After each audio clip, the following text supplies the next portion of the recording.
This is Chicago. Doors open on the left at Chicago. Welcome to Chicago. Welcome to Chicago. Welcome to Chicago. This is Chicago. Doors open on the left at Chicago. Welcome to Chicago. Boy, oh boy, oh boy, oh boy. I'm excited.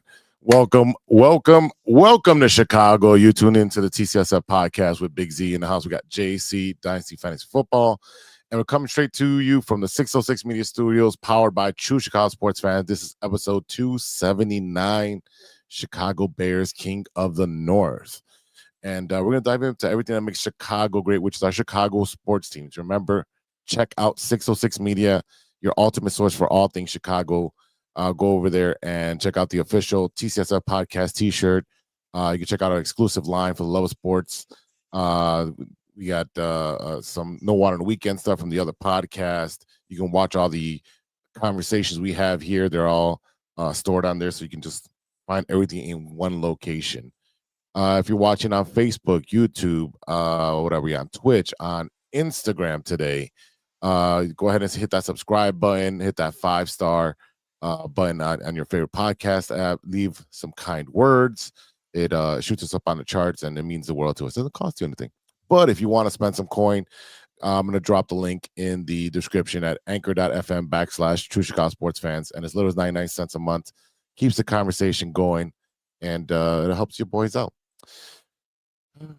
Well, let's strap it in. Let's get ready for an unforgettable ride through the Chicago city sports culture and beyond. Let's get started with our Chicago Bears, who are in first place in the North, second place in the NFC, locked in a playoff seed, and we'll be playing in the postseason. We were 4 wins last year. We got 4 losses this year. It has been a phenomenal way to turn it around, all because of Ben Johnson. So last Saturday night, we were at Casa Humilde, and the Bears pulled off an incredible 22-16 overtime win over the Green Bay Packers, rallying back from 10 in the fourth quarter because not rookie. He's not a rookie anymore. Second-year quarterback Calebwilliams hit DJ Moore for a 46-yard touchdown in overtime to seal it. It was the fourth quarter to get into overtime, and then he had what's his name? What's the new kid's name, JC? Jahdae Walker. Yeah, Jahdae Walker. And we just saw him in preseason and at camp, and we saw he had talent, but he was wide open on the right side of the end zone and caught that beautiful pass. So that comeback culture is we're the heart attack Bears, JC. Yeah, I mean, let's be honest. I'm not trying to be negative here, but you can't always put your hopes and dreams on an onside kick recovery and a miracle 46-yard pass with a DB hanging all over you. I understand, it was a touchdown, but I didn't see any yellow flags out there for pass interference on that play either. While the guy was draped all over DJ Moore. Oh, there was a flag for that one. Was there? Okay. Yeah, it was a late flag. Maybe I was jumping up and down way too much to notice the yellow flag. But it's one of those where, it was definitely a touchdown. You're sitting there watching, and then as he rolls over, he lets the ball go, and it's like, hell yes, we pulled it off. A lot of criticism from the Green Bay fans. Dirty plays, this, that, there was a supposed tip for tat. There was a supposed hold on the final 46-yard touchdown. There's a hold on every play. What? Yes, and that's the thing is, like, I understand, it's blatantly obvious that the jersey was being pulled, but the bottom line is, like, how many plays did we watch during the game that I saw blatantly that the Green Bay Packers were holding? And it's one of those where it's like, dude, you can only call holding so many times. Like, you can call holding on every single play. Yeah, you can. So you got to move on. The bottom line is, yes, your quarterback got knocked out. You played with a second string quarterback who was moving the ball. Yeah. And I literally said to you and Ivan that, he was running an RPO offense. However, he was outplaying Caleb up into the last 2 to 5 minutes of the game. Yeah, Malik Willis was 9 for 11 for 121 and a touchdown. Jordan Love was 8 for 13 for 77, 0 touchdowns. So Caleb ended up with 19 for 34, 250 yards, 2 touchdowns. Yeah, the kid came in and balled out. Yeah. We struggle against quarterbacks that are mobile. Yeah, let's be honest. You know, I again, we're not going to apologize for a win. A win is a win. We will take it. However, there's a lot of things that need to be cleaned up. If we are a quote unquote playoff team, there's a lot of work still yet to be done. Yeah, definitely a lot of work, especially because we didn't score in the first quarter. We didn't score in the second quarter. So that was a first half with 0 points, and they had 6. Second quarter, we came out 3-7. We're losing against them. We're down 13-3. And then we scored 13 in the fourth. They scored 3. We go to overtime. We get that touchdown. But it should not have been this close. Again, this was a game where we were talking about every single week, run the ball, run the ball, run the ball. We seen what Swift and one guy were doing. They were averaging 4.5 and 5.6 respectively, and 22 carries between them. I need more carries from them, just so you can hold on to the ball, time of possession, and keep it away from Jordan Love, which would have made a bigger difference, in my opinion. I know that RPO plays off of that. I mean, RPO play action does, but we need to run the ball a little bit better in order to get the pass game going. Yeah, and we started doing that in the fourth quarter. You know, the first half and into the third quarter, we were trying to run the ball through the A gap, up the gut, right? Then all of a sudden in the fourth quarter, they started doing like the pitch option stuff to like the B and C gap with, you know, basically, you know, Darnell Wright sealing the edge, and they're able to take it outside. That is like, if you watch all the games where we have had success of running the ball, it is to the right with Darnell Wright sealing that edge or sealing a hole in general or creating a massive hole. And there are statistics out there on X that the success of the Bears running is to the right behind Darnell Wright. And let's be honest, we see it. All right. That said, there is something, and I keep saying it week after week after week, there is something wrong with our passing game. You know, we saw it just against the Packers this week. First quarter, not very much going on with our passing game. Second quarter, not very much going on with our passing game. Yes, I understand we're missing Rome Odunze. Yes, I understand we're missing Luther Burden. But you know what? There are other quarterbacks out there that, you know, are doing more with less in the way of talents. You know, we still have Cole Kmet. We still have Loveland. We still have DJ Moore. You know, I keep saying, you know, name me a wide receiver in the Patriots offense other than Stephon Diggs. Name me anybody. Don't know anybody. Exactly. But yet Drake May is still putting on week after week. And yes, you know, they have a great running game as well. But the bottom line is that there is quarterback play right now happening in the NFL. And I keep looking at the talent, and it's like, how are we not averaging 300 yards per game passing? How is Caleb not at, say, 28 for 34 or 26 of 34? You know, don't get me wrong. We saw just against the Packers, OZ had 2 or 3 drops, right?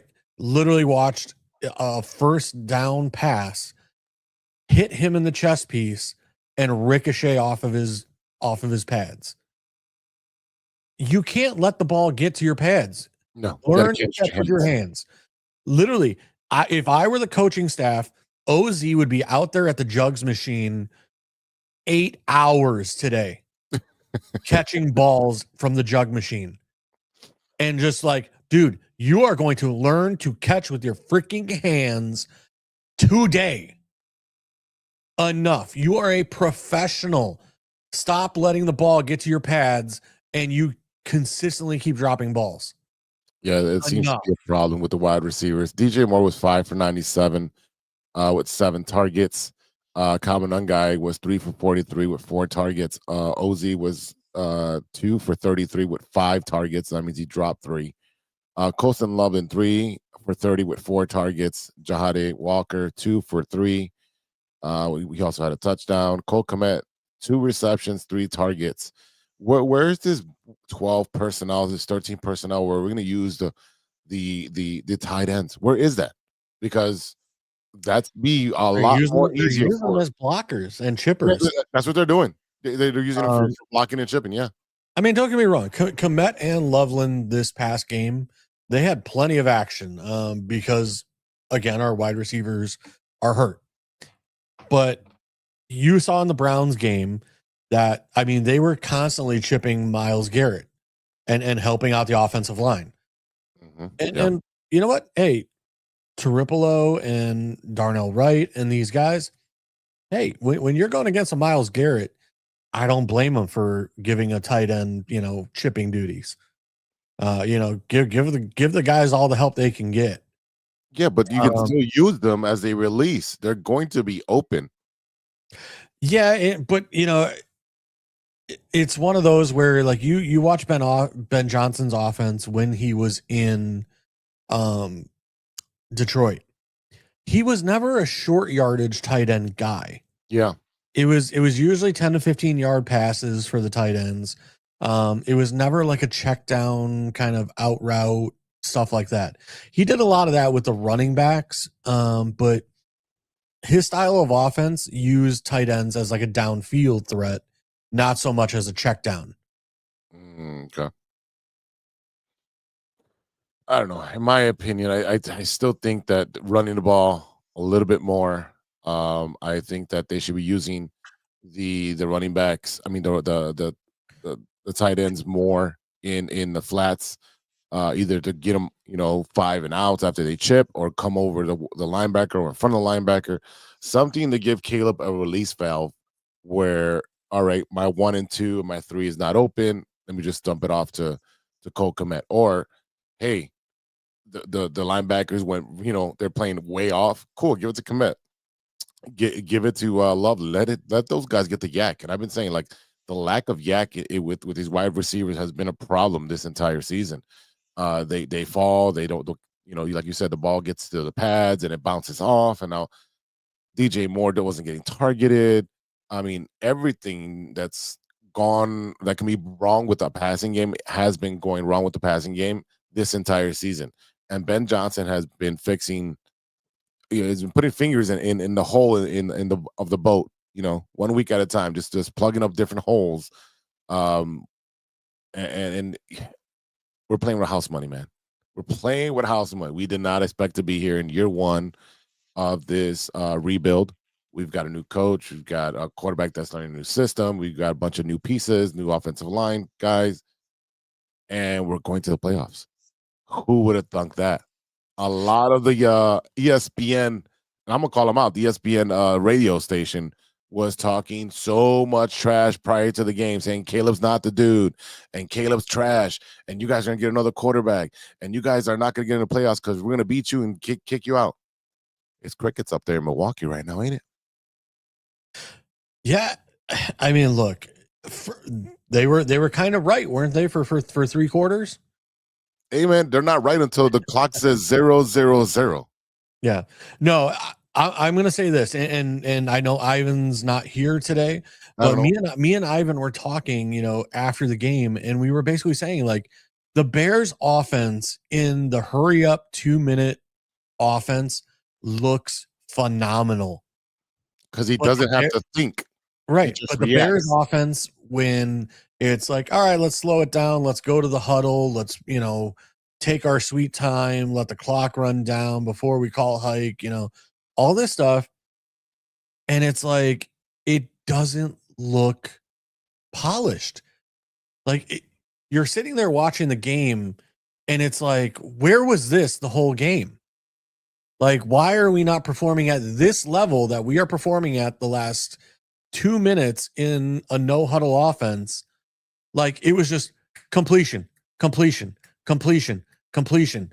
And we are moving the ball down the field. And when you're doing that, you're not allowing them to sub, which means they're going to get gassed out. Why are we not doing that at the end of the first, at the end of the second, at the end of the third? Every Look, single I'm not quarter. saying it should be constantly, But at the end of every quarter, hey, if you have the last possession, this drive in the first quarter, or you know what I mean, you make the decision and say, hey, this drive, we're going no huddle the whole ride, like the whole ride. Yeah. You know what I mean? And put the pressure on the defense, gas them out. Look, if you gas them out in quarter one, quarter two, guess what? By quarter four, they're going to be exhausted. And yes, don't get me wrong, you'll gas out your own players as well.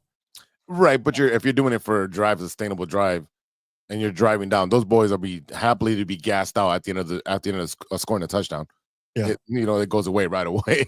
Yeah. It's being happy and stuff like that. So, I do want to talk about one more thing. First quarter, the cutesy, why am I blanking on the wildcat formation? Where we snap the ball between Komet's legs to Manungai. Can we stop? I understand Ben Johnson. Run I the ball. understand you are a quote unquote, master manipulator of, cutesy plays. How about this? Chicago Bears football, get in an I formation, get a fullback out there and run it the frick into the end zone. Pound it into the end zone. Absolutely. Stop getting cute. Just do what you're supposed to do in normal football. Let the big boys push. Have your running back pushing for 1 yard. You can get 1 yard with these guys. Yes. It's not that hard. And I understand, like, today's NFL, they don't really use fullbacks anymore. But guess what? Throw Cole Kmet back there as your lead blocker and get it done. That's all you have to do. And I don't understand why. And I mean, I kind of do understand why, where in Detroit, that was David Montgomery's forte of punching it in. Mm-hmm. Here we have Kyle Manungai, who is a very powerful back, but he's still slightly undersized. Let's be honest. Mm-hmm. All right. So I don't know if Ben's just scared to give him the ball at the 2-yard line and let him pound it through. I don't know what's going on. But the bottom line is enough with the cute plays. Like, that nearly cost you the game. Take the points, put them on the board. Enough with, and I understand, like, when you're up 20-10, you want to throw in a cute play here and there where you're throwing it to your offensive lineman or Penei Sewell like you did in Detroit, whatever. But you were not up 10. This was the very first drive of the game. And at that point, you need to put points on the board. Establish points on the board. Would you have been happy if they would have just kicked the ball? A field goal? Yeah, and they would have tied the game. Absolutely. Yeah. No, look, we know Green Bay is going to be a tough matchup. Yeah. In those tough matchups, you have to take the points. You take as many points as you can when you can get them. 4th and 1, even though it's on the 2-yard line. I understand, the mindset of Dan Campbell and that, offensive mindset of, we trust our guys to score the, listen, take the points. Because at halftime, when it was 6-0 or 13-0, it would have been nice to have 6 points on the board because we took the points. We would have been down 1 score. Yep. Instead, we had to rely on an onside kick and a whole bunch of other things to go perfectly right in order to win that game. And again, I've been saying it all season. We've been playing with house money, and for all those things, for all those stars to line up, the onside kick and Cairo Santos getting all those kicks right at Soldier Field, and the 2-minute passing drive all the way down, everything's going right. but you Yeah, cannot let's be run honest. Cairo Santos pulled a me at golfing. Okay, he aimed left to go right. Okay, You had to. You see that wind? It was shaking those goalposts like this. It looked like a bunch of bobbleheads, man. It was gnarly, man. That wind was crazy. He was 3 for 3 with a long of 51. A long of 51, JC. Can't fire him yet. that was risky. We talk about constantly, like in a slight breeze, they usually don't want to give him more than 48 yards. So that just tells you they were kind of desperate to put points on the board when they didn't decide to put points on the board earlier. That they in a windy game in Soldier Field, they don't let them kick 51 yards. Like that tells you they were a little desperate. And again, all that's great, and we've literally broke down the offense. Great. On defense, we didn't get to the quarterback except for the Montez Sweat sack, right? And then the Austin Booker half a sack and knocking out of Jordan Love. But we really didn't get to the quarterback. We didn't really take any takeaways on the defensive side. No interceptions, right? That's part of the problem. We had a couple fumble recoveries. Right, but no interceptions. I don't even like I don't think we forced the fumbles. They were just, again on the onside kick, and then couple, the botched snap in overtime. Yeah. So it wasn't something. So again, I don't know that we forced any fumbles, but we did have some fumble recoveries. Right. Yeah, it was fumble recovered by Tremaine Edmonds. I'm sorry. That's the only one I got here. Forced fumble was Nahshon Wright. They counted as a forced fumble. Okay. But either way, as far as the takeaways from the secondary or the linebackers, as far as either rushing a quarterback or getting the interceptions that we're so used to, the takeaways, the 2, 3, 4 takeaways a game, we knew we couldn't do that every game. It's not sustainable. And this is a testament of that type of game when you don't have those as many takeaways and your offense struggles at the beginning again. You're going to be playing all the way to the last second, and in this case, overtime. So again, next week, the task does not get any easier. We're playing with San Francisco in San Francisco, and it's a Sunday night game. We are again going to be at Casa Humilde. JC is not coming because he's working. Boo. Yeah, unfortunately, I have to line my pockets with some cash here and there. That's the story of life. That's the story of life. 49ers are what's their record? I just had it up here. They're up there. They're I think either a 9 or 10 win team. They're 10-4. Yeah. And we're 11-4. So yeah, it's going to be a tough. And aren't they playing? Yeah, they're playing right now. They're up. Yeah, they're playing right now. 14-13. So we're going to get them on a short week, which I think is great. We got an extra day of rest. They're going to have an extra day of travel and not resting and all that. So it might be the perfect storm to catch them at the right time. You all right there, JC? Yeah. You kind of froze. I'm like, yeah, no, sorry. I was looking up the San Francisco game right now, just to see what they're doing. Look, San Francisco, they are a well-coached team all the way around. Their defense is always a top defense. Their offense is always stacked. And San Francisco is operating without their best wide receiver in Brandon Ayuk, who has been out all season, who, is disgruntled and basically, it sounds like he's going to get cut in the offseason. But it doesn't matter because Brock Purdy is operating in it doesn't matter who you are. I'm going to pass the ball if you're open. Yeah, Brock Purdy's the ultimate game manager, Mr. Irrelevant, 5 for 5 for 68 yards. He has a perfect rating. Christian McCaffrey has 5 for 26 rushing. Kittle has 2 for 38 with 2 targets, no touchdowns. Demarcus Robinson and McCaffrey both have a touchdown receiving. So, I mean, their offense isn't flashy, but it's very effective. Yeah, and you got to give that to Kyle Shanahan, who, in my opinion, Sean McVay, Shanahan, 2 of the top 5 coaches in the NFL right now. and they get it done. On the other end, Phillip Rivers, I mean, Old man River.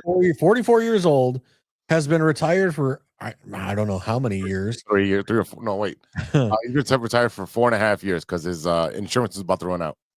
Yeah, I saw that they said he only came back so he could get health insurance again for another 5 years, because he's got 11 kids and health insurance would just crush him. I did see that. That was hilarious. Hey, you know what? Game the system, my dude. Good for you. That said, look, San Francisco is going to be an absolute nightmare of an opponent, but you know what? That's what the Bears need. You know what? We need to face these teams before we get to the playoffs so that we have an understanding of what the talent level and what these games are going to be like come playoffs. Because, I mean, listen, even the Green Bay Packers game this week felt like a playoff game. Oh, yeah. We felt that atmosphere at the bar at Casa Humilde where we were hanging out. It was a jam-packed, and Ivan had his dad there, and I had a bunch of high school friends, and you brought some people over, and that table in the front, man, they were wild. Let me see. I think I got pictures, or you gave me some pictures. Look at these guys at the end. We were doing a post game. They came up and took a selfie with us. I think I got another ring. That's my boy John and Mike Lamb, two of my buddies from grade school. There we go. All the way through today. They're my boys. They were nice enough to come out and hang out with us and show some love and support. Oh man, I love it. And then we had some people that were winning. They were at that was that front table that won, and then this is the rest of the cast, rest of the guys that were there in front. They came out and they actually bought a bunch of gear. They kind of wiped us out. So JC, start making some more gear. Actually, I am in the process of making some more hats today. Yeah, you wiped us out. I think we have one hat left in the bin. Yeah. Let's see who else is here. Oh, this is someone took a picture of us all far away. Yeah. Yeah, that photo was from my cousin who lives about a block and a half away from Casa Humilde. And he stopped by just to say hi as well. But he had to run because he needed to watch his kids, and his wife unfortunately was a little under the weather. So he ran out for like 15, 20 minutes. I didn't get to talk to him very much because we were live on air for the halftime. Yeah. And then as soon as we got off, I went to go find him and he had already left. But yeah. But again, a great time over there. I did put up a video. Let me tell you, that bar erupted. And I use this as a barometer. The Blackhawks, when we came back with 7 seconds left in against the Philadelphia Flyers, right? When Kane scored that last goal with 7 seconds left, I remember being at a bar and the craziness and the explosion of cheering. Like, that is what it felt like against this Packers team. I mean, it was just insane.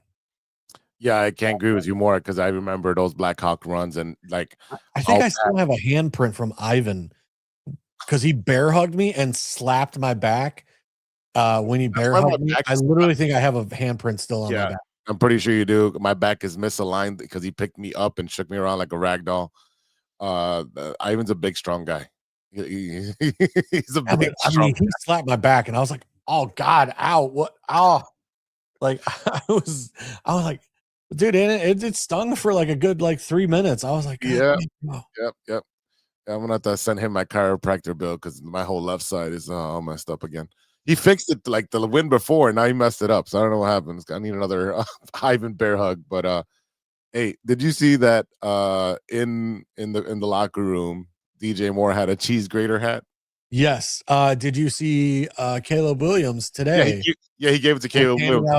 Caleb was handing out meals with P. Crow Armstrong from the Cubs. They were doing handing out meals, and he was wearing the cheese grater today.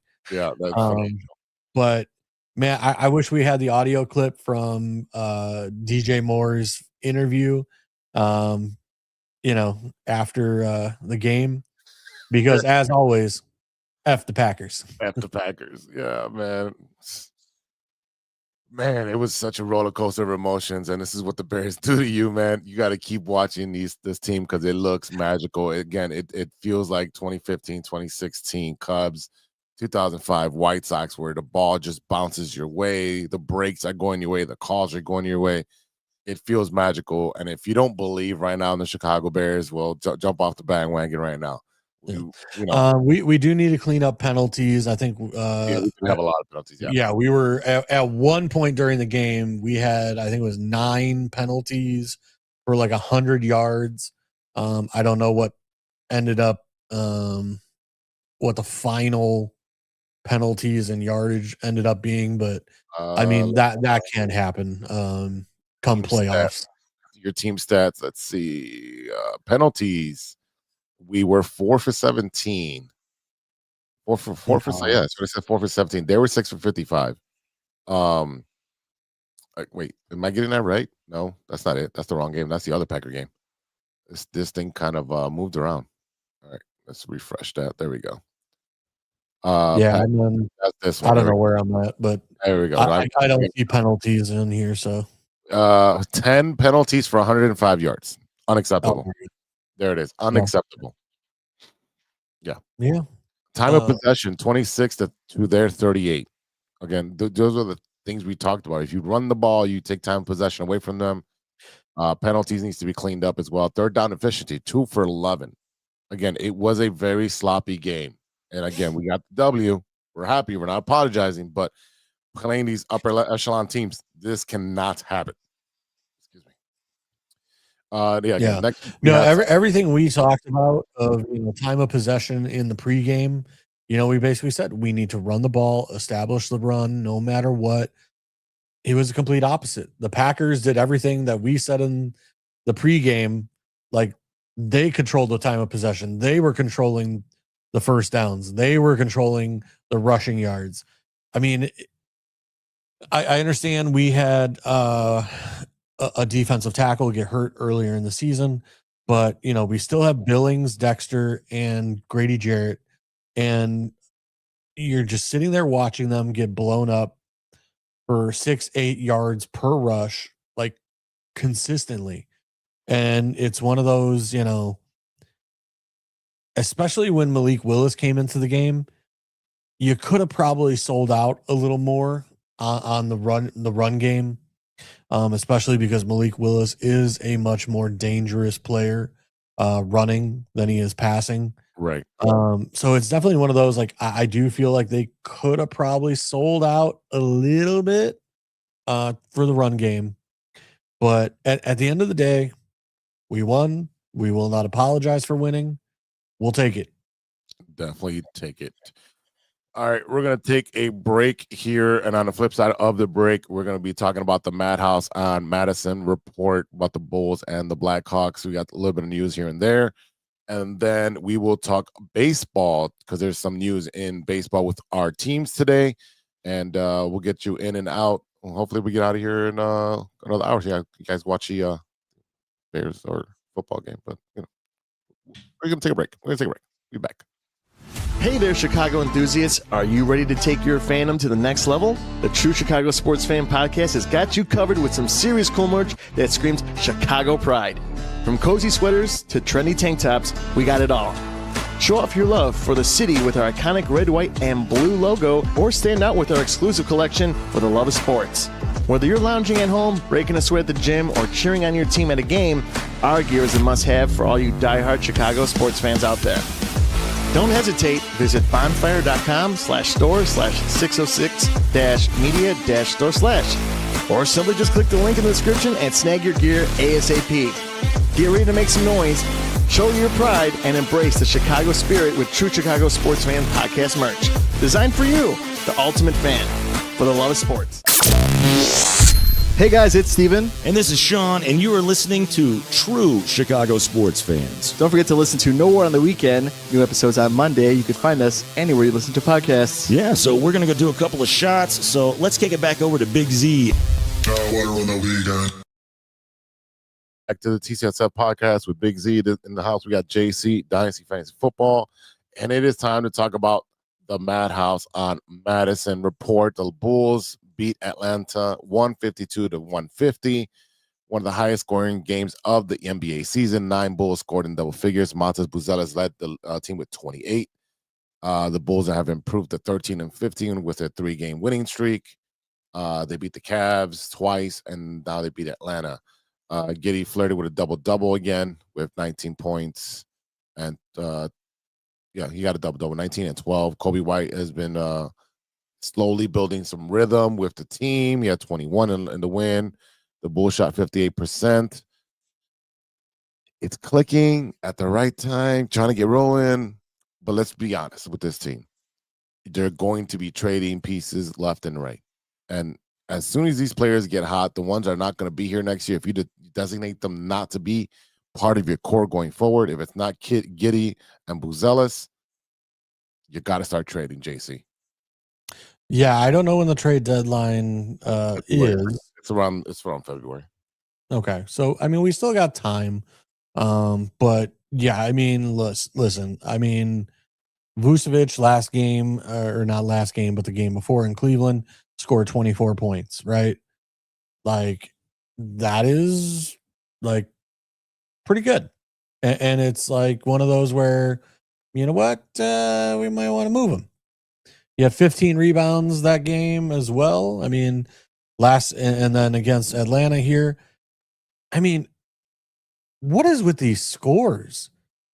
Oh, I mean, does anybody play defense anymore? No. These 2 last games, there was no defense being played. Because I'm looking at 127 to 111, 136 to 125, 152 to 150. If these games didn't go into OT, like, nobody's playing defense anymore. Like, this is just a chuck up a shot and run back the other way. As we've seen, this is what the Bulls do. They chuck up shots and then run back. Looking at where's my rebounds? Giddey with 9, Vucevic with 5. How are you the center and only have 5 rebounds? How does your guard? Yeah. Giddey have 9? Yeah. This makes no sense. Zach Collins, I know he's kind of like a in between guy. He had 7. Like, oh, let me see. Where's our boy? Oh, he had 4. Patrick Williams had 4. He also had 9 minutes. Thank God. I'm glad they're diminishing his minutes. Yeah. Listen, I mean, this is just, I don't know. Like I said, I grew up in the era watching Jordan and good defense and everything of the nature. Like I said, the new NBA, I'm not a fan. Like, all the rest time for the players, all the ridiculousness of, and I understand, like, statistics people will tell you that it's better for you to just chuck up a shot and run the other way. But, you know what I mean? Like, because you're getting more chances at shooting rather than running like actual set plays. I get it, but at the same time, like, I don't know. Like, the new style of basketball, it just doesn't really entertain me very much. No, it's not entertaining because they don't play half court or real basketball until the last 4 minutes of a game if it's close. In the playoffs, same thing. I mean, that's probably why I loved, like, the Thibodeau years with the Baby Bulls, because you had Noah, you had some of those guys that they played defense still. Well, if you didn't play defense, you ain't playing. Right. Simple as that. And like I said, nowadays it seems like there's no team out there in the NBA that plays defense. Maybe 2 or 3. Maybe Oklahoma City. I don't know. Let me see, because Oklahoma City has like lost 1 or 2 games or something like that. Let's see the standings. Pistons are 22-6 very quietly. The Knicks are 20-8 on the Eastern Conference. On the Western Conference, the Thunder are 25-3. And the only team they lost to, I think they lost to the Spurs and someone else. And all of a sudden they're way better. Look at how good the Spurs are right now. Yeah. And if one of these 2 teams does trade for Giannis, watch out. The Thunder have abundance of picks. This would be the time to use all those picks and get yourself a Giannis to close. Okay, so Do you believe that the Bulls were actually really contacted N- by Giannis and No. his team, No, and we said no, we're not interested? I do not believe that for a second. Second of all, these idiots in that front office would not be able to handle that transaction correctly. They would give up the farm for the next 40 years, kind of like the parking here in Chicago, where you give it up for such a small substantial amount, and now you're paying. Or are they so afraid that they would do that they were like, no, we're not interested? Like we know we're gonna drop the bag and screw this up, so we'd rather not even entertain it. Or ownership shot it down and said, "Hey, these guys are probably not going to be here for the next rebuild. So why would I get a new GM after I just got the superstar who was complaining about the GM over there not getting him players?" I don't know. There's an abundance of different reasons, but I highly doubted that anybody in the NBA that's a superstar wants to come to Chicago. The only way to get to Chicago is via trade, and they're over the hill, or they'll sign for 1 year and then get flipped or whatever. But no one's trying to come to the Chicago Bulls. They are a mess of an organization that has the stench of the last 20 years of not doing right by the players. So no one's going to come here. Okay, end of story. No one's going to come here. So let them trade everybody and start drafting. But again, this front office, I do not believe in. And the Bulls are just going to be the same thing year after year. They've got to prove it to Chicago that they are not the same organization, and it doesn't happen until there's changes at the top, all the way at the top. So, switching over to the Blackhawks. Yeah, I'm looking at the 2026, 2027 active roster cap for the Bulls, and I'm Everyone's trying to gonna be see here. Half the team is gone. Yeah, but I was trying to see like what we cap space would be. Almost 89 million. Yeah, you can sign a max So, player. I mean, yeah, that's plenty enough to bring in, if not one max player, to bring in two players, Two mid-level players. of a high caliber. Mm-hmm. You could do it, and add them to Giddey and Buzelis. Yeah, and you can literally patch work the bench. You can do it. Are they going to be able to do it? No, they've shown you who they are. They've shown you that when Alonzo went down, they had no answers for that. They didn't make any moves for 18 months or whatever. It's total garbage. It's total garbage, man. AK and Mark Eversley. Mark Eversley literally has the best job because you never see him. You've never. I don't know what it looks like. yeah. I mean, like I said, we know the Patrick Williams situation is. I mean, Jesus, he's taken up 10% of your entire cap space, and he's useless. But he's still going to be on the team next year, and basically, yeah, you have Giddey, Patrick Williams, Okoro, Jalen Smith, Trey Jones, Buzelis, Assange, and Julian Phillips. That's it. That's all you have on the team. And if you can get rid of Patrick Williams, and then if all those guys that have expiring contracts, get them. Get some picks from them. Don't let them walk for no reason. You've got to get something out of them, especially if they're playing well. I love Vooch. I love Vooch as a player, and I think the offense should be running through him. He should have a double-double every single game. Him and Giddey should have a double-double every single game.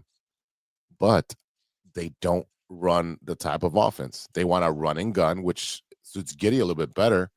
But if no one's rebounding the ball, which is not a very strong rebounder, he gets a rebound because of second chance points. Like someone misses and he just puts it back in. But he's not an aggressive rebounder that you can count out for 12 to 15. That's not him. He plays at Giannis, he'll have 4. He once you play one of the big guys, it just doesn't happen. I mean, I want to touch on the Blackhawks really quick. They've lost 5. Yeah. Another team that's just they lost 5. Yeah, more injuries. The hilarious thing with the Blackhawks is like I'm constantly at work in the evening, and it's like, all right, face off against Blackhawks and so team, and then it's like after the first, it'll ping me like Blackhawks up 2-0, and then it'll ping me like Blackhawks lose 4-2, and I'm just like constantly like, what just happened? Yeah, well, Bedard and Nazar are both out. So I mean, you've got your two leading guys on offense out. Yeah. They're not going to be back till maybe like end of January, early February. Yeah, I know they were going to reevaluate sometime after the new year with Connor Bedard. Yeah. I haven't heard anything about that since. Oh, yeah, Nazar hit in the face by a puck, out 4 weeks. Yeah. Oof. You know what? And Keep him listen, up. I'm good with you know it. what? Keep him up. Call me a pansy all you want. I think I would still be wearing a cage, even in the NHL. Yeah, I know it's not the flashy thing to do as an NHL hockey player, but you know what? I like my teeth. You know what? I like, my face I not like my face. getting hit by a hard rubber puck that they they freeze the pucks, right? Yes, I do.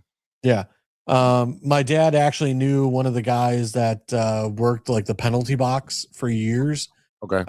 So like, we'd go to a game and the guy would come out, say hi to my dad, give him a couple pucks. And like literally he would hand us pucks and like they'd be frozen. And like you're sitting there doing the hot potato because like your hands are cold with this frozen puck. But it's like, dude, you sit there and like it's a freaking hard ass puck.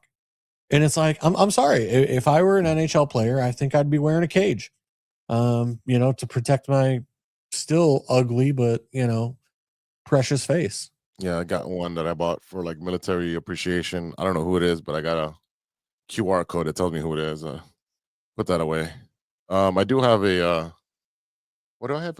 Either Taves or a Kane signed puck somewhere, and I got these. So like anytime I go, next time we go to a hockey game, let's take them down and see if somebody can sign them.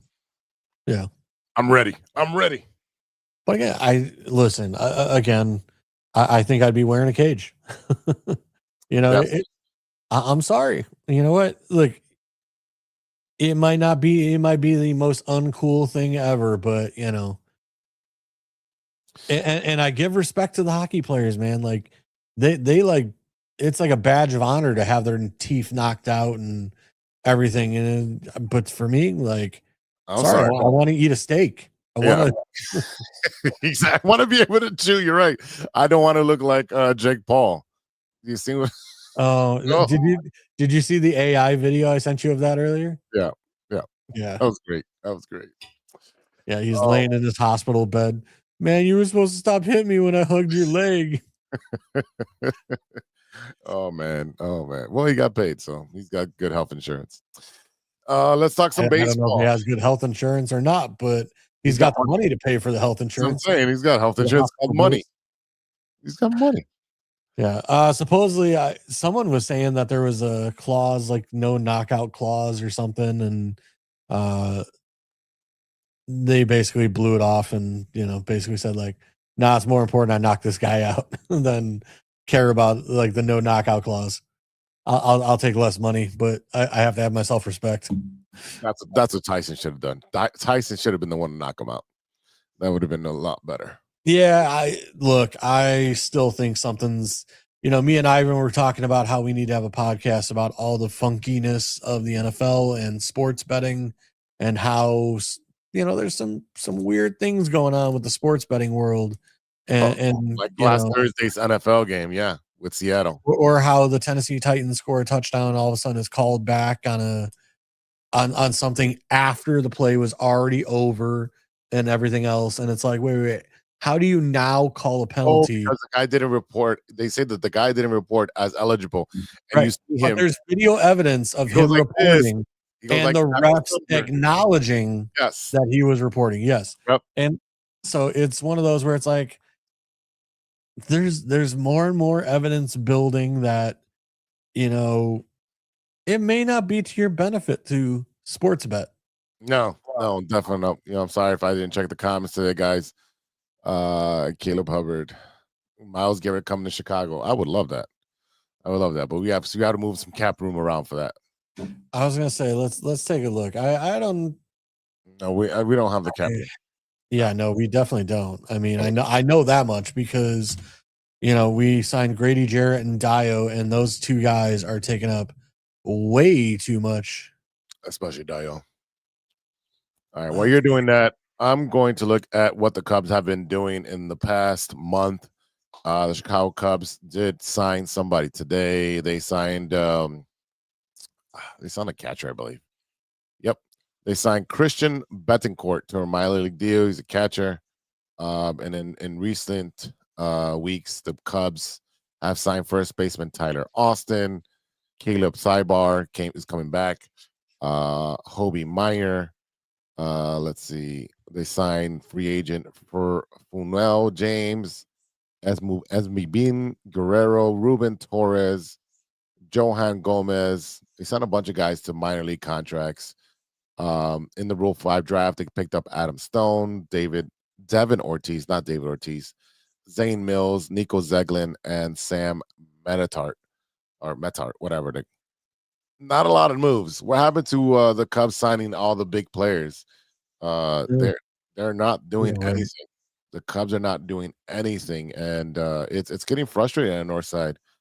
You're looking at I mean, I think what did we say they had 60 million close to in cap space, and we have not signed.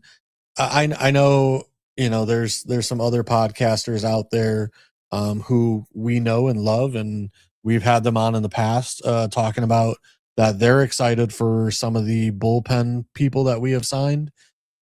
But you know what? It's not the splash that, Cubs fans want or expect.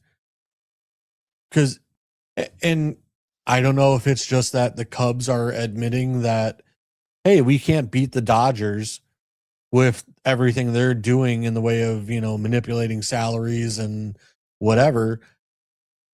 But it's one of those where, dude, like, go out and get, and I understand we're in the running for one of the pitchers from Japan. So I think we're kind of waiting on that. But while we're sitting here waiting for word from that pitcher, we are missing out on a lot of guys. Yes, and it's one of those where, I'm sorry, like I'm not gonna hold my breath that we're gonna sign this Japanese pitcher and it's gonna work out. Like, I would rather go ahead and sign a guy and get him on the team now rather than hold my breath. Right. And then you also have Framber Valdez that they keep saying that the Cubs are into, but the Orioles have been a hot pursuit. They picked up Pete Alonso. They made some other signs. So, the Orioles are trying to go for it in the AL East. As you know, the AL East is going to be very competitive with Boston and New York. And now with them, it's going to be a problem. There's not a lot of good, unless you go and get finally you get Verlander at 43, Patrick Corbin at 36. Zach Gelling would be a good addition. Chris Bassett at 37. You got a bunch of older guys. I mean, even Framber Valdez is 32. You can get Giolito at 30 years old. Adrian Hauser signed with San Francisco. You can't get him. Nestor Cortez is 31. Hendricks is retired. Let's see who else. Quintana's 37. Savali's 31. And then it just drops off as far as talent. There's not a lot of good talent after that. So for pitchers, there's not much out there. Designator hitters, you can probably get Ozuna, but I don't think you need a designator hitter. I think outfield and infielders are pretty much set. It's just pitching. The Cubs need pitching, man. Yeah, you know what? We could maybe use like a utility guy, that could play multiple spots. You've got those. You've got those. But again, that's the only thing to me. Like, we have Shaw at third base, we got Swanson, we got Bush, we got, like I said, you go around pretty much every spot. I mean, other than losing Tucker in the offseason, it's kind of like, okay, who fills Tucker's spot out there in the outfield? Still hasn't been signed. Yeah. Can you imagine if he comes back? He might be asking too much, it's he is asking for too much. And they're gonna wait it out. Let's see. Yeah, you got first base, you got Bush, catcher, you got Ballesteros and Kelly and Amaya. Horner and Shaw can play second base, third base. Matt Shaw. That's. I mean, he got better over the season, so we'll stay with that. Dansby Swanson, obviously solid at short. Left field is Ian Happ. Center is Picor Armstrong. Right field, Seiya Suzuki. You guys still have Kevin Alcantara. You have Owen Casey.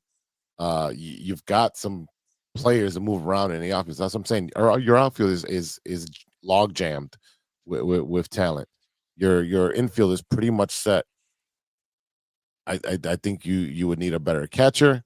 I think you would need more bullpen and one more starting pitcher, because I don't really believe your starting pitchers are going to be able to withstand the entirety of the season. With Imanaga signing his qualifying offer, you have Kate Horn, Jameson Taillon, Matthew Boyd, Colin Ray, Javier Assad, and Justin Steele's coming back. So I don't know. The Cubs are kind of weird right now. Yeah, it's like I said, I'm literally sitting here looking at, free agents, designated hitters, Eloy Jimenez, Yeah, that kid's almost out of baseball. No. right fielders, you're sitting there looking at like Kyle Tucker with his age, and then there's a Will Brennan at 27.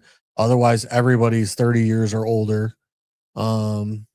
You're looking at 34, 31, 33, 35, 35. So, I mean, really, Tucker at 29 years old and Will Brennan, 27 years old, you got Jason Hayward. Yeah. Who's going to sign him? Then you sit here and look at like starting pitchers. There's plenty of people out there. There's, Ranger Suarez is still out there. Yeah, but what do you want? You want inning eaters, or you want guys that are going to be dependable? I mean, I'd like to have a guy that can, go out there and at least hit 5-6 innings. Then sign Verlander. He can do 5-6 innings. He's already getting paid by 4 different teams, so he doesn't need the money. So you can probably get him for cheap. And if you have can promise that you're gonna have a winning outlook as far as what you're trying to do and trying to at least win the Central and if not the division, the NL the NL pennant, maybe you can get him for cheap. I know. Yeah, I mean, I'd like a guy 5-6 innings that can. But I mean, I need him to not give up 6 runs in those 5-6 innings. Yeah, it's tough. It's rough, man. Because like I said, it's Shota's back. He was the only one. Merrill Kelly and Kyle Hendricks and who else? Soroka, Woodruff, Albert Suarez. Like most of these guys, I'm reading guys that have already signed. Dustin May, Paul Blackburn. And a lot of these guys are 1-year deals. Mm-hmm. 1 year. Not many out there for multi-year. Yeah. So it's tough for the Cubs right now, and I can see why the frustration is definitely building. Let's see. Yeah, I mean, look, as a Cubs fan, it's one of those where, other than the fact that we've lost Tucker, it's one of those where, like, we're pretty much rolling with the same team we had. Running the back up. Obviously, Justin Steele, who's coming back from injury. Right. God knows what he's going to be coming back.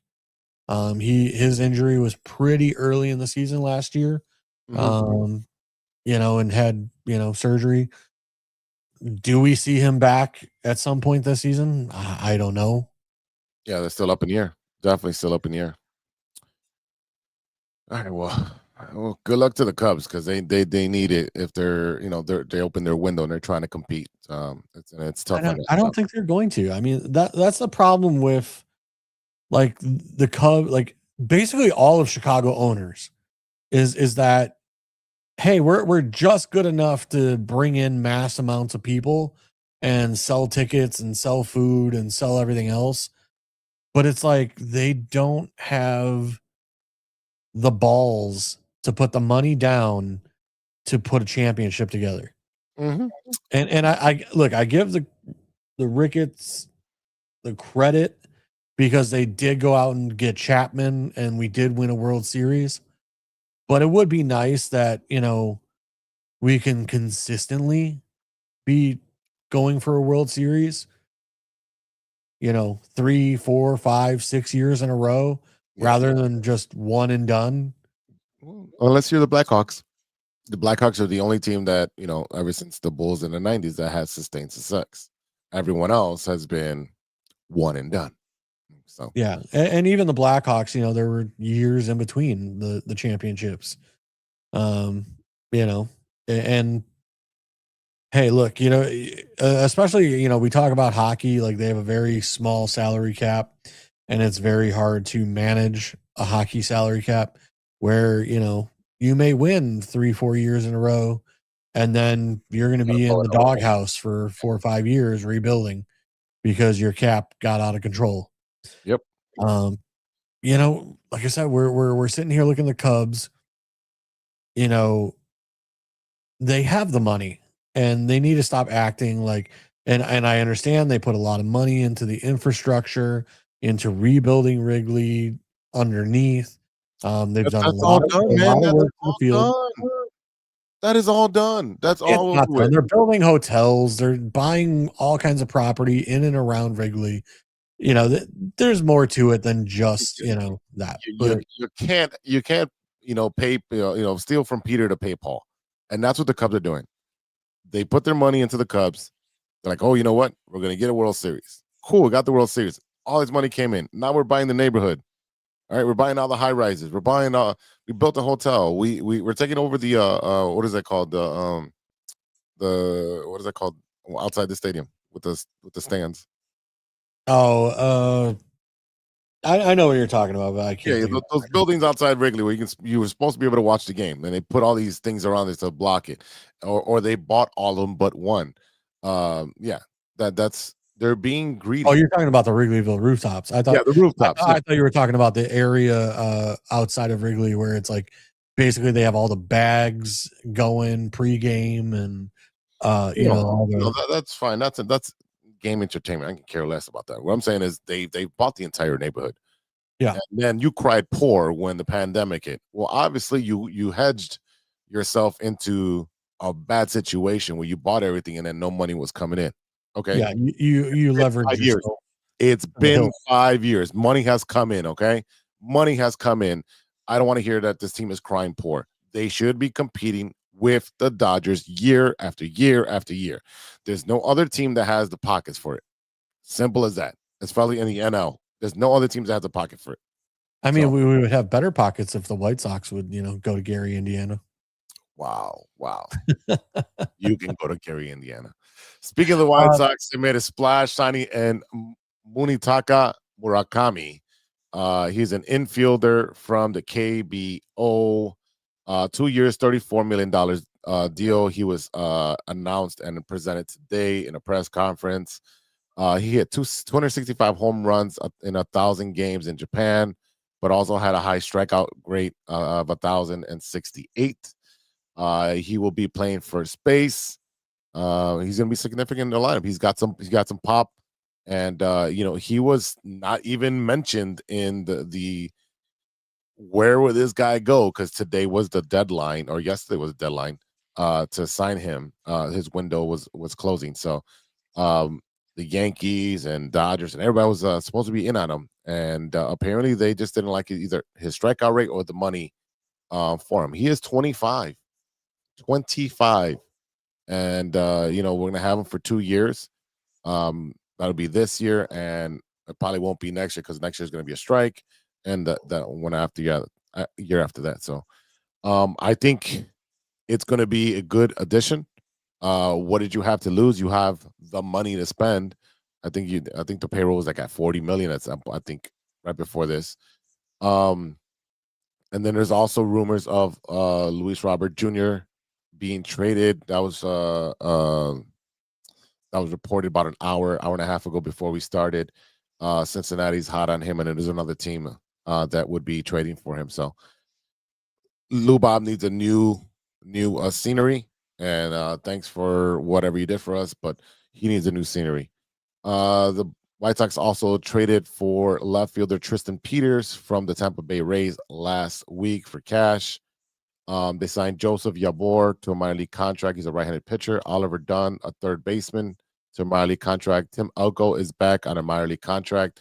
This might be his last run to see if he can do it. He was injured last year and wasn't able to stay on the main roster. Let's see. They claimed Ryan Rollison off waivers from Atlanta. He's a left-handed pitcher. You know how we love our left-handed pitching.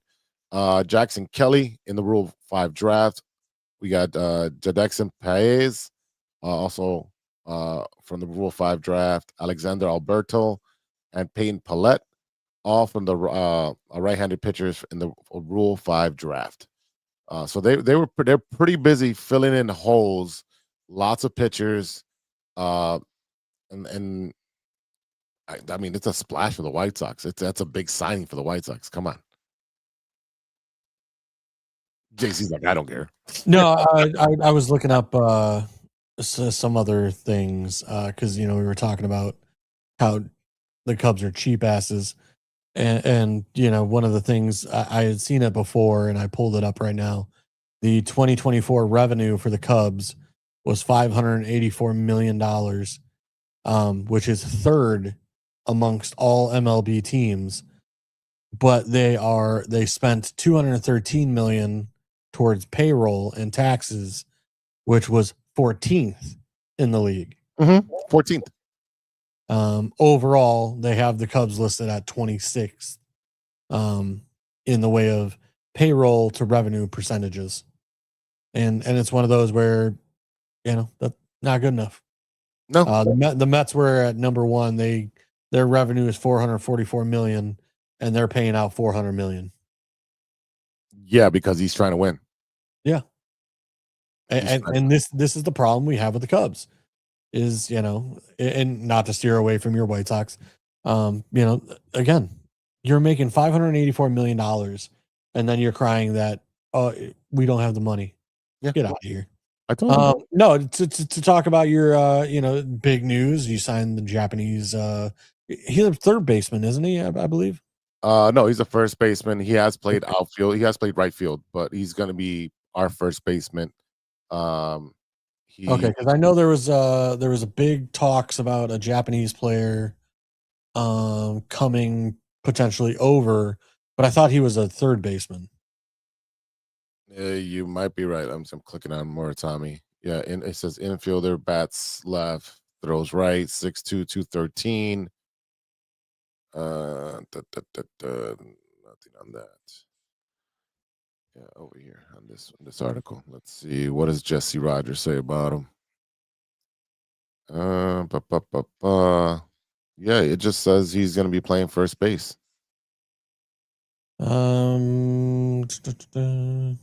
I mean, I can pull up his statistics. Let's see. Close that. Yeah, Tatsuya Imai, right-handed pitcher. Murakami? Is that who you guys signed? Yeah, Murakami. Yeah, he's a third baseman. Yeah, he's switching over to first base because we got a third baseman. And that's the thing with the White Sox, and I know AJ Przinsky on Foul Territory has been saying that they should have went after Kyle Schwarber, and I wanted Kyle Schwarber, believe me, but they weren't going to overpay for him. He's talking more about we need more veteran presence to help out with the young kids and show them how to be big leaguers, and I understand that.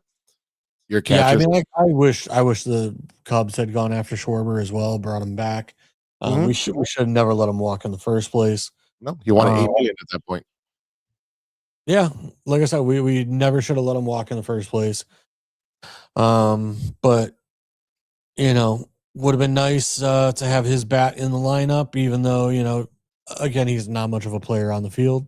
He can play first base. He plays pretty decent first base. Just he's below average, but he's not going to mess up. But yeah, he's your DH. He's your softball leadoff hitter. The catchers, we talked about, like the White Sox have Coyote Carroll and Corey Lee. Coyote was wanted back by the Red Sox. They were trying to get them all through the GM meetings, and the White Sox said go kick rocks. And then Boston ended up trading for Wilson Contreras from St. Louis, so they got their catcher. The infielders, we've got Chase Modroff, Colson Montgomery, and now Murakami. So Murakami's going to be played first. You've got Modroff at second, Montgomery at short. Looks like Lanin Sosa and Brian Ramos and Miguel Vargas will be swapping out third base. I don't believe in any of those guys at third base yet. And again, and the White Sox got the number 1 pick. And if they pick up that shortstop, Colson Montgomery's moving to third. I'm telling you that right now, because that kid's way better. Way better. I was gonna say, I was just looking up the MLB draft date, July 12th through the 13th. Trying to see because White Sox, UCLA shortstop. How do you say that name? Cholowski? Yeah, it is Cholowski. Yeah, it's Rock Cholowski. Come on, that's perfect. Perfect for the White Sox. Rock Cholowski. Yeah, he's been, I've seen a bunch of interviews with scouts, his coach, and all that stuff. And they're saying, like, he's in the last 15 years, there hasn't been a number 1, like a collective number 1 infielder where they're like, yeah, that's the dude. And then there's like 10 spaces after that, where the next 10 guys, they might make it, but this guy's a solid, going to be a first rounder, going to be playing within, the 6 months or a year. He's probably do 1 year in the minor leagues and come up. Yeah, well, Moneyball says different, so you never know until you know what you know. Yeah, that's the thing. Yeah, that's always the thing with the contracts, right? You want an extra year of control, so they'll probably keep him down for that 1 year. Again, we talked about Luis Robert being on the trade hot stove, so look out for that. We'll post it if it happens on our Facebook page. But I'm good right now, bro. I'm good. There's no wrestling to talk about because there's no John Cena. So there's plenty of wrestling to talk about in the fact that Gunther had a little bit of a pop the night after. You got to talk about the boos. He got booed out of the building. Yeah, which hey, good on him to play it up. And he leaves the ring, then comes back in the ring to put it in their faces a little more. Yeah, he was trolling. Yeah, but yeah, not a whole lot to talk about. There's not a lot to talk about with wrestling. I mean, I think Dominic Mysterio got hurt down in Mexico doing a AAA event. That's it. There's nothing else. There's nothing to talk about wrestling. And if there is, I'll bring it up next week. But there's nothing much. But yeah, I'm tired. I didn't even work today. I'm tired. I'm on vacation. This is awesome. Yeah, must be nice. It is nice. It is nice. Meanwhile, I get to wake up early in the morning tomorrow and go to my doctor and find out what the heck else is going on wrong with me in my old age. Yeah, that's when it starts happening. All right, JC. We'll talk to you soon. I know you're not going to be there this Sunday at Casa Humilde, but we'll see if we can get that audio issue fixed. So project. Yeah, we'll see. Also, I guess we could talk about fantasy football championships. Does that mean it's you versus me?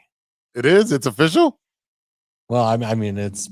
I don't know about you, but I had like an 89%, win probability ratio. Well, I'm pulling it up right now, and that was long before Purdy scored 2 touchdowns. Football. Where's my stuff at? Let's see. Yep, you have a 99%. I have 99%.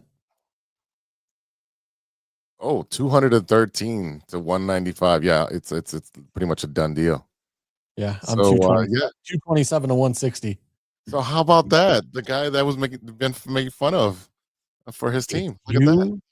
Versus me. So we'll have to talk off air if we're going to make a deal here. Or...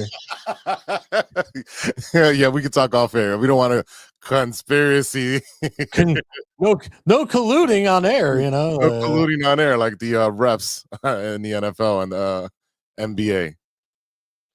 But there you go, ladies and gentlemen. Your two boys right here, 1-2 or 2-1 in our fantasy league. There you go. We kind of know what we're doing sometimes. You know, it's a rough league. You know, I don't give any bye weeks in the championships. The number one guy in our league got booted week 1 of the playoffs. Yep, he did. You know, there's no weeks off in my league.